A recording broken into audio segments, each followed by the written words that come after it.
All right, what we're looking to evaluate is the sine of negative pi over 12. We're going to apply the sum or difference identity for sine, and you'll use your sum and difference identities for all of your trig functions, sine, cosine, and tangent, to solve today's. Sine of a sum or difference is the sine of the first angle times the cosine of the second angle plus or minus cosine of the first angle times the sine of the second angle.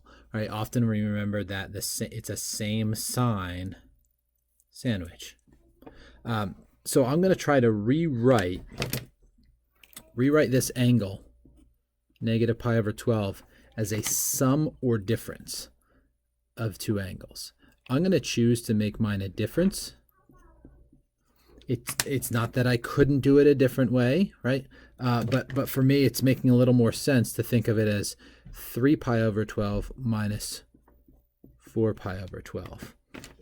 Right, so if I do that, if I do 3 pi over 12 minus 4 pi over 12, I'll have negative pi over 12.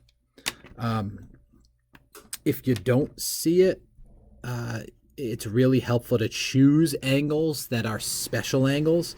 This, of course, is sine of pi over 4, right? 3 pi over 12 reduces to pi over 4. 4 pi over 12 reduces to pi over 3.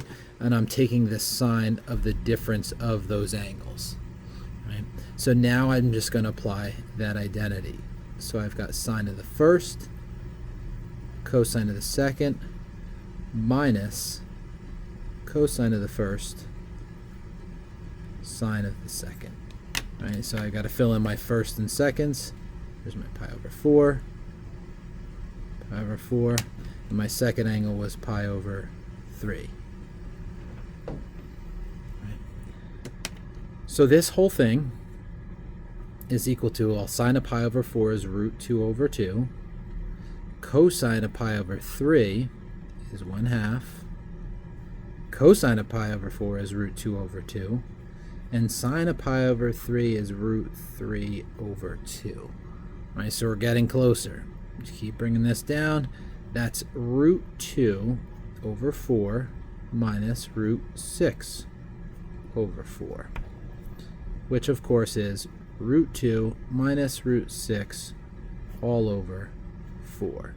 So we can say that the sine of negative pi over 12 equals root 2 minus root 6 over 4.